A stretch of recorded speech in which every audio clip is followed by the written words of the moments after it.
നമസ്കാരം. On air മീഡിയയിലേക്ക് സ്വാഗതം. ഓൺ എയർ മീഡിയയുടെ എല്ലാ സുഹൃത്തുക്കൾക്കും പുതുവത്സരാശംസകൾ. 2025 വരവേൽക്കാൻ ഒരുങ്ങി ലോകം. ഇന്ത്യൻ സമയം ഉച്ചയ്ക്ക് 3:30 കിരിബാത്തി ദ്വീപിലാണ് ആദ്യം പുതുവർഷം പിറക്കുക. ഇന്ത്യൻ സമയം 4:30 ന്യൂസിലാൻഡും 6:30 ഓസ്ട്രേലിയയും 8:30 ജപ്പാനും 9:30 ചൈനയും പുതുവർഷത്തെ വരവേൽക്കും. ഇന്ത്യൻ സമയം നാളെ പുലർച്ചെ 5:30 UK-യിലും രാവിലെ 10:30 അമേരിക്കയിലും പുതുവർഷം പിറക്കും. ഏറ്റവും അവസാനം പുതുവർഷം എത്തുന്നത് അമേരിക്കയിലെ ജനവാസമില്ലാത്ത ബേക്കർ ദ്വീപ്, ഹൗലാൻഡ് ദ്വീപ് എന്നിവിടങ്ങളിലാണ്. അതേസമയം പുതുവർഷത്തെ വരവേൽക്കാൻ കൊച്ചിയും ഒരുങ്ങിക്കഴിഞ്ഞു. ജില്ലയിലെ ഫോർട്ട് കൊച്ചിയിൽ കൂടാതെ കാലടിയിലും കാക്കനാടും പുതുവർഷ പിറവിക്കായി കൂറ്റൻ പാപ്പാഞ്ഞിമാരെ തയ്യാറാക്കിയിട്ടുണ്ട്. പുതുവത്സരാഘോഷവേളയിൽ ക്രമസമാധാനം ഉറപ്പാക്കാൻ കർശന നടപടിയെന്ന് കേരള പോലീസ്. പ്രധാന വിനോദസഞ്ചാര കേന്ദ്രങ്ങളിലും ആളുകൾ കൂടുതലായി കൂടുന്ന ഇടങ്ങളിലും ഡ്രോൺ നിരീക്ഷണം ശക്തമാക്കുമെന്നും പോലീസ് വിശദീകരിച്ചു.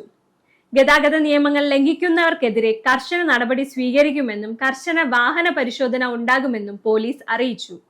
മനുഷ്യത്വത്തിന്റെ വിശ്വദർശനമാണ് ഗുരു ഉയർത്തിപ്പിടിച്ചതെന്ന് മുഖ്യമന്ത്രി പിണറായി വിജയൻ. ശ്രീനാരായണ ഗുരുവിന്റെ സന്ദേശം ജാതി മതഭേദമന്യേയുള്ള മനുഷ്യ സ്നേഹമായിരുന്നുവെന്നും അദ്ദേഹം പറഞ്ഞു. സനാതന ധർമ്മത്തിന്റെ വക്താവായി ഗുരുവിനെ സ്ഥാപിക്കാൻ ശ്രമം നടത്തുകയാണെന്നും എന്നാൽ സനാതന ധർമ്മത്തെ ഉടച്ചു വാർത്തയാളാണ് ഗുരുവെന്നും ശിവഗിരി തീർത്ഥാടനത്തിന്റെ ഭാഗമായുള്ള സമ്മേളനം ഉദ്ഘാടനം ചെയ്ത് സംസാരിക്കവെ മുഖ്യമന്ത്രി പറഞ്ഞു. മേൽവസ്ത്രം അഴിച്ച് ക്ഷേത്രത്തിനുള്ളിൽ പ്രവേശിക്കണമെന്നത് അനാചാരമാണെന്ന് സച്ചിദാനന്ദ സ്വാമി. പഴയകാലത്ത് പൂണൂൽ കാണുന്നതിന് വേണ്ടിയാണ് ഈ സമ്പ്രദായം തുടങ്ങിയത്. ഇപ്പോഴും പല ക്ഷേത്രങ്ങളിലും ഈ നിബന്ധന തുടരുന്നുവെന്നും അത് തിരുത്തണമെന്നാണ് ശ്രീനാരായണ സമൂഹത്തിന്റെ നിലപാടെന്നും വർക്കല ശിവഗിരി തീർത്ഥാടന സമ്മേളനത്തിന്റെ ഉദ്ഘാടന വേദിയിൽ സംസാരിക്കവെ അദ്ദേഹം പറഞ്ഞു. സച്ചിദാനന്ദ സ്വാമികൾക്ക് ശേഷം സംസാരിച്ച മുഖ്യമന്ത്രി പിണറായി വിജയനും ഈ നിലപാടിനെ പിന്തുണച്ചു. ഉമാ തോമസ് MLA ചോദ്യങ്ങളോട് പ്രതികരിച്ചെങ്കിലും ഗുരുതരാവസ്ഥയിൽ തന്നെയാണെന്നും എന്നാൽ ആശാവഹമായ പുരോഗതിയുണ്ടെന്നും ഡോക്ടർമാർ. തുടർ ചികിത്സ പ്രധാനമാണെന്നും ആന്റിബയോട്ടിക്കുകൾ നൽകുന്നുണ്ടെന്നും ട്യൂബിലൂടെയാണ് ഭക്ഷണം കൊടുക്കുന്നതെന്നും ന്യൂമോണിയ വരാതെ നോക്കേണ്ടതുണ്ടെന്നും ഡോക്ടർമാർ പറഞ്ഞു. ഗിന്നസ് റെക്കോർഡ് ലക്ഷ്യമിട്ട് കലൂർ സ്റ്റേഡിയത്തിൽ നടത്തിയ നൃത്ത പരിപാടിയിൽ അന്വേഷണം ആരംഭിച്ചു പോലീസ്.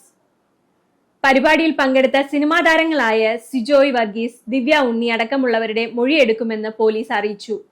പരിപാടിയിൽ പങ്കെടുത്ത നൃത്ത അധ്യാപകരിൽ നിന്നും വിവരങ്ങൾ ശേഖരിക്കുന്നുണ്ട്. കലൂർ സ്റ്റേഡിയത്തിലെ നൃത്ത പരിപാടിയുടേത് മര്യാദയില്ലാത്ത സംഘാടനമെന്ന് കൊച്ചി മേയർ M. അനിൽകുമാർ.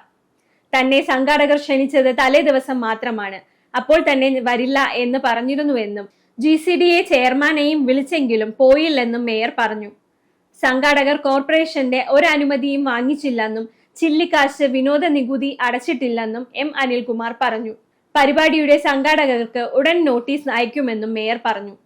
കേരളത്തെ മിനി പാകിസ്ഥാൻ എന്ന് ആക്ഷേപിച്ച മഹാരാഷ്ട്രയിലെ BJP മന്ത്രി നിതേഷ് റാണയുടെ പ്രസ്താവന അത്യന്തം പ്രകോപനപരവും അപലപനീയവുമാണെന്ന് മുഖ്യമന്ത്രി പിണറായി വിജയൻ. സംഘപരിവാറിന് കേരളത്തോടുള്ള അടിസ്ഥാന സമീപനമാണ് മഹാരാഷ്ട്ര മന്ത്രിയുടെ വാക്കുകളിൽ വെളിവാക്കപ്പെടുന്നതെന്നും അദ്ദേഹം പ്രസ്താവനയിലൂടെ പറഞ്ഞു. വയനാട്ടിലെ ഉരുൾപൊട്ടൽ ദുരന്തത്തിൽ കേരളം ആദ്യഘട്ടത്തിൽ ആവശ്യപ്പെട്ട 3 ആവശ്യങ്ങളിൽ 1 മാത്രമാണ് കേന്ദ്രം തത്വത്തിൽ അംഗീകരിച്ചതെന്ന് മന്ത്രി K. രാജൻ.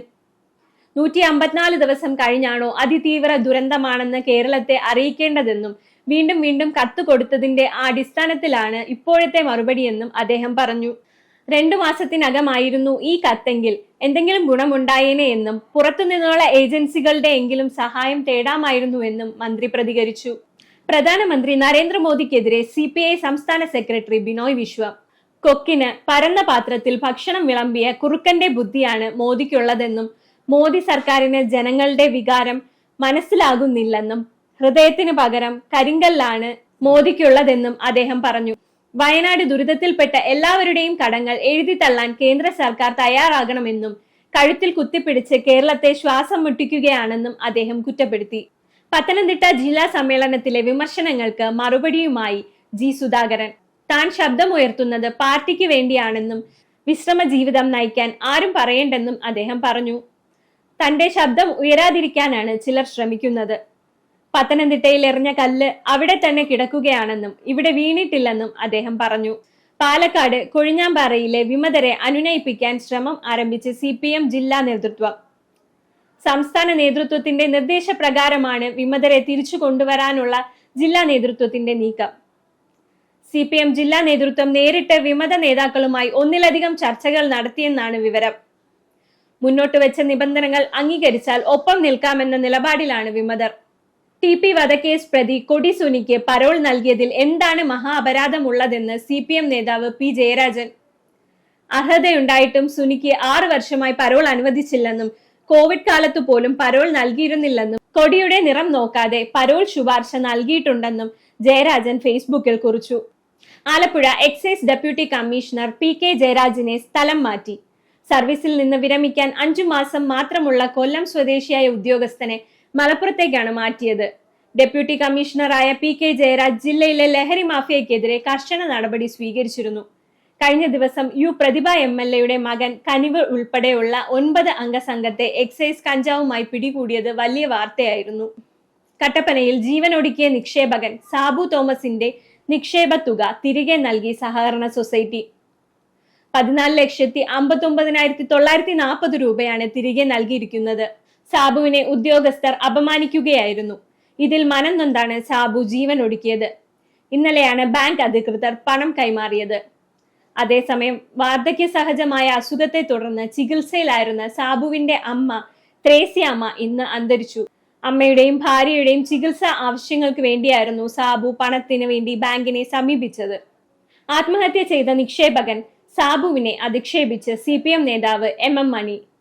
സാബുവിന്റെ ആത്മഹത്യ CPMന്റെ തലയിൽ കെട്ടിവെക്കേണ്ടെന്നും അദ്ദേഹത്തിന് വല്ല മാനസിക പ്രശ്നം ഉണ്ടായിരുന്നോ എന്ന കാര്യം പരിശോധിക്കണമെന്നും MM മണി പറഞ്ഞു. കട്ടപ്പനയിൽ സംഘടിപ്പിച്ച നയവിശദീകരണ യോഗത്തിൽ സംസാരിക്കുകയായിരുന്നു MM മണി. യമനിൽ വധശിക്ഷയ്ക്ക് വിധിക്കപ്പെട്ട നിമിഷപ്രിയയുടെ മോചനത്തിനുള്ള സാധ്യത അടഞ്ഞിട്ടില്ലെന്ന് സർക്കാർ വൃത്തങ്ങൾ. കൊല്ലപ്പെട്ട തലാലിന്റെ കുടുംബമാണ് അന്തിമ തീരുമാനം എടുക്കേണ്ടതെന്നും ഒത്തുതീർപ്പിനുള്ള ചർച്ചകൾ തുടരുമെന്നും ഇന്നലെ ശിക്ഷ ശരിവെച്ചത് സാങ്കേതിക നടപടി മാത്രമാണെന്നും സർക്കാർ വൃത്തങ്ങൾ അറിയിച്ചു. നിമിഷപ്രിയയ്ക്കായി സഹായം അഭ്യർത്ഥിച്ച് അമ്മ പ്രേമകുമാരി. ഇത് തന്റെ അവസാനത്തെ അപേക്ഷയാണെന്നും ഇനി വളരെ കുറച്ച് ദിവസങ്ങൾ കൂടി മാത്രമാണ് ഉള്ളതെന്നും യമനിലുള്ള നിമിഷപ്രിയയുടെ അമ്മ പറഞ്ഞു. മാധ്യമം ദിനപത്രത്തിന്റെ എഡിറ്റർക്കും ലേഖകനും ക്രൈംബ്രാഞ്ച് നോട്ടീസ് നൽകിയ സംഭവത്തിൽ ഹൈക്കോടതിയുടെ ഇടപെടൽ. പോലീസ് നൽകിയ നോട്ടീസ് ഹൈക്കോടതി 2 ആഴ്ചത്തേക്ക് സ്റ്റേ ചെയ്തു. വാർത്തയുടെ ഉറവിടവും ലേഖകന്റെ മൊബൈൽ ഫോണും ഹാജരാക്കണം എന്നതായിരുന്നു ക്രൈംബ്രാഞ്ച് ആവശ്യപ്പെട്ടിരുന്നത്. PSCയുമായി ബന്ധപ്പെട്ട വാർത്തയിലായിരുന്നു ക്രൈംബ്രാഞ്ച് അന്വേഷണം. ബാർ ഹോട്ടലുകളിൽ ന്യൂ ഇയർ പ്രോഗ്രാമിന് പ്രൊഫഷണൽ ഡ്രൈവർമാരുടെ സേവനം ലഭ്യമാക്കാൻ RTOയുടെ നിർദ്ദേശം.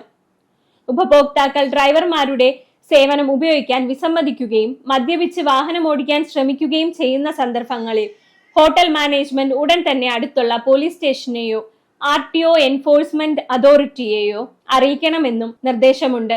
മദ്യപിച്ച് വാഹനമോടിക്കുന്നത് മൂലമുണ്ടാകുന്ന റോഡ് അപകടങ്ങൾ തടയുന്നതിനുള്ള നടപടികളുടെ ഭാഗമായി പൊതുജനങ്ങളുടെ സുരക്ഷയെ മുൻനിർത്തിയാണ് ഈ നിർദ്ദേശങ്ങൾ. കാക്കനാട്ടെ NCC ക്യാമ്പിനിടെ ഉണ്ടായ ഭക്ഷ്യവിഷബാധയെ ചൊല്ലിയുള്ള സംഘർഷത്തിൽ വിമർശനവുമായി മുൻ കേന്ദ്രമന്ത്രി രാജീവ് ചന്ദ്രശേഖർ. പ്രതികളെ ശിക്ഷിക്കാൻ കഴിയില്ലെങ്കിൽ മുഖ്യമന്ത്രി പിണറായി വിജയൻ രാജിവെച്ചൊഴിയണമെന്നും പ്രതികൾക്കെതിരെ കേരള പോലീസ് ശക്തമായ നടപടി സ്വീകരിക്കണമെന്നും അദ്ദേഹം ട്വീറ്റ് ചെയ്തു. NCC ഓഫീസർക്ക് മർദ്ദനമേറ്റെന്ന പരാതിയിന്മേൽ പള്ളുരുത്തി സ്വദേശികളായ നിഷാദ്, നവാസ് എന്നിവരെ പോലീസ് പിടികൂടിയിരുന്നു. ഇരുവരും ക്യാമ്പിനെത്തിയ വിദ്യാർത്ഥികളുടെ രക്ഷിതാക്കളാണ്.